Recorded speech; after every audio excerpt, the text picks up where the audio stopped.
How's it going, guys? Arden, I'm back here with a video. We're doing some more car audio stuff today. Today we have a 2010 4Runner. We're doing replacing all door speakers, the rear sub, that's the factory sub, the JBL sub that's in the rear, and then also the tweeters that are up in the dash. So we're doing a lot today. So let's get into it. All right, so here's the 4Runner. And I apologize if the quality's not that great. I'm filming on my phone. But here's the 4Runner. It's got some nice wheels and tires here. I've always loved this body style of 4Runner. But looking here, it's got the factory, navigation screen with also the factory JBL system in here. So nice tan leather. But it's also got some nice screens in the back headrest, which I don't think I've really seen that much before. But I'll open up the hatch here. I'll show you that rear factory sub. Some stuff in the back, but it's right here. So he's got the factory JBL stuff. So we'll be replacing that, all door speakers, along with the tweeters that are up in the dash. So they also asked if I could replace this. It's like the weather stripping that's on the top of the door, like on the door window. So it is this little piece right here. On that side, I don't know if you can see the window or not, but it's leaving some kind of like goo. And they asked if I could replace that, and I was like, sure, why not? Door panel's got to come off anyway, so I'll do it. Plus, it's a buddy of mine. I know him really well, so I'll do that for him. All right, looking at the speakers here. I'll move this out of the way. This is going to be the front door speakers. There's 6x9s. This will be the rear subwoofer. And then it looks like rear doors. And actually, we're going to do the rear hatch, too. I didn't know that, but that's fine. We'll do those. And then also the dash speakers. Trying to figure out what I'm doing here. Of course, I love having all the install gear. It helps out tremendously. We have all the speaker brackets and all the wiring harnesses. This makes it super easy. Don't have to cut and splice any wires and all that good stuff. So we'll get into it. All right, we're going to start right here with this rear speaker. Because this is probably going to be the hardest thing to get to, and also the most complicated. So what I mean by most complicated is most of your aftermarket speakers are either, you have a dual voice coil or a single. So the one we have is a dual, and I believe this one is factory dual, which is fine. But the factory amplifier puts out, I believe it's 8 ohms. And most aftermarket speakers are 2 or 4. So you can wire them certain ways, like, a positive to a negative and blah, blah, blah. I'll have to look up exactly how I need to do it before I start it. But you can wire it a certain way in order to achieve that 8 ohms that I need. If you don't, then you will have lower volume levels. So pretty much you won't be able to hear it that much unless you turn it way, way up, which you don't really want to do because you still won't hear it because all of your other speakers are going to overpower this one. So we're going to get this out. I need to make sure it's a dual voice coil first, and then I'll be able to look up to see, what I need to do in order to get it right. So let's get started. All right, like the previous video, I'm just going to kind of give you updates on where I'm at. So far, I've popped out. There's a screw back behind here, a screw back behind there, and then also one down there. And also this one has this rear sliding tray that I need to take out. So there's a panel that goes up here. It is right here. Of course, you just unbolt there and there. And then the tray itself, there's little carpet covers that pop off right here. And then there's I want to say 4 on each side to pop this off, and then I've got it loose right here. I can just pull it up. So I'm going to get this out, and then we have to get pretty much this whole side panel off, which is horrible. I don't know why they don't design it to where this just pops out, but they don't. So we're going to get this off, hopefully. Alrighty, guys, this is exactly why I wanted to do this one first and just get it done and over with. This whole panel, as you can see, all the way to here has to come off. But the problem is where the seat bolts up right here, you physically like cannot get it out without getting the seat out. And I do not want to attempt to get this out. I'm sure it's probably easy, a couple bolts and it's done, but you know, it's just a pain in the butt. You can see all the stuff I had to undo. The kick panel, that's the little sliding mechanism. It's the panels that go on that. Panel that's in the side of this thing, that little panel, the one on the front, all this stuff. I had to undo the bracket for the freaking sliding thing.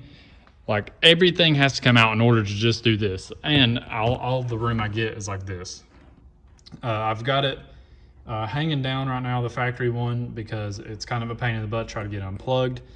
But I'm attempting to get it unplugged, and that is kind of where we're at right now. It's not going to be a lot of fun because I don't have a lot of room to work with. So we're going to continue to try to get it done. Okay, I finally got this thing out, and it is a dual voice coil. And if you can tell, there's two plugins, one right there and one right there. That's how you can tell it's a dual. So we're going to do some research and see if we can figure out how to wire this thing up and see if we can get her sounding good. All right, so I got it plugged up. I just did, the factory harnesses and just plugged it in. And as I suspected, you don't get a whole lot of sound out of it. That's because of the ohm situation. So I'm gonna look up what I need to do in order to get this, situated right, and then we'll get it all fixed up. All right, I got her in. It was a pain in the butt because one, the holes didn't line up, so I had to pretty much drill them in. Besides the one, I could use that factory location.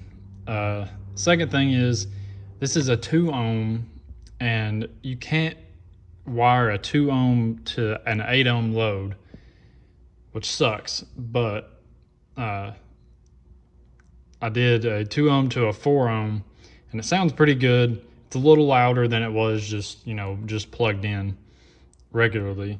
So I'm gonna leave it at that. It sucks. You have to get a 4 ohm if you want to do it to an 8 ohm load. So I may tell him that and see if he wants to get one. So we'll see. All right, she is back together. Speaker is in there. You can kind of see it, but that was a pain in the butt. That's why I wanted to do that one first. I think next I'm gonna do these up here on the tailgate, and then we'll just work our way up and finish with the dash speakers, I guess. So I got that done. So I'm glad that's over. Alrighty, I got one speaker removed. I got it right here. This one actually looks pretty good. Usually they don't have like a grill or anything like that. But that one's removed. This one's still in, obviously. This panel's really simple. It's literally just clips. I took out the lights. They're sitting right there just to make it a little bit easier, but whatever. Like I said in my previous video, I don't like to cut anything or drill anything, so I always get the stuff that is made for your vehicle. So if you ever have anything installed by me, I install everything that is specifically for your application, your vehicle. So I've got the speaker harness and the speaker grills. I'm putting those in right now. Here's our new Rockford Fosgate speakers. They're 5 1/4. I think you can actually fit 6 1/2 in the back tailgate, but don't quote me on that. I'm pretty sure you can. All right, so I decided to do the dash speaker as I've got out right here. I'll show you what it looks like over here. So pretty much this panel just literally pops off, and then you just unplug it from here. The thing with these is they don't make a harness. Like I say, I don't like to splice any wires, but they don't make a harness for this. So I'm gonna have to cut that little connector off and then wire it in, which is no big deal. But as you can see, we got some Memphis Audio little tweeters here. Pretty much we're gonna just try to take this speaker out and put this one in. That way it'll just mount up nice and easy. So we're gonna get started with that. All right, we hit a little downfall here. As you can see, I've got a different screw in. This is the factory screw, so I screwed one side in to the factory hole, and then this one doesn't quite line up, as you can tell. It came up a little short, so I moved it over into a little blank space and just did a self-tapping screw. As you can see there, in there, it's holding in nice and good. So I'm gonna do that with this other one, and then we'll look into wiring this, because I believe we're gonna be in the same situation with the ohms of this one being, not good enough, and it being very quiet. So we will look into it. Okay, I want to apologize for this video, because literally it's done now. After I started with the dash speaker thing, that was the last clip I videoed. But all door speakers are in. Door speakers are very, very easy. Literally, you can see a little cover here. There's a cover behind this, and also one right here. Pop those out. There's 3 screws. They pop out. And then if you buy exactly what I had, the bracket and then the harness, you literally just plug it in, and then you're good to go. Throw it in, throw the door panel on. That's literally all 4 doors. The dash speakers were a little different. I had to wire in I believe they call it a bass. It's either a bass booster or a bass protector in with that, and got that in. There's no harness for that, like I said, and then you saw the bolt that I had to do. But yeah, it's all done. I apologize I didn't film anymore. As you can tell outside, it's getting kind of dark, so I wanted to hurry up and get it done. So it is done, and I'll let you hear it.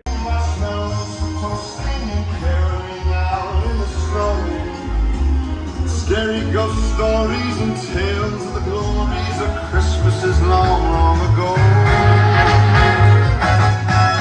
It's the most wonderful time of the year. There'll be much mistletoe and hearts will be glowing when loved ones are near. Well, I'm sorry, eating a mint. But I appreciate everybody that's watching these videos. I kind of wanted to go into more detail on this one, but I kind of got in a hurry, and I was like, I just want to get it done, because it's currently almost 6 o'clock, and I think I got here at about 8:15. I didn't get started till about 10, but that's how it goes, I guess. The next one I'm going to try to do some more in-depth stuff if I can. So anyway, but I appreciate you guys watching, and thanks. See you next time.